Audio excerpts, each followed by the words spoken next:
You know, you in your book, The Dragon's Prophecy, talk about Adolf Hitler as well. I know a lot of people like to know about that. Tell us about that part of the mystery.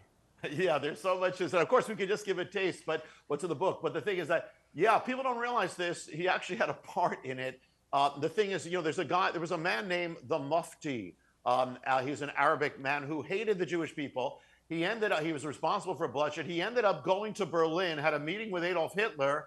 He worked with Hitler. He wanted to bring the Holocaust to Israel. He broadcast from Radio Berlin telling the Arabs to kill the Jews, and he infected them with Nazi ideology. He ended up coming back to the Middle East. He is called the father of Palestinian nationalism. He worked for Adolf Hitler, and the thing is, he came into contact with an Egyptian teenager, and he discipled him, trained him, mentored him.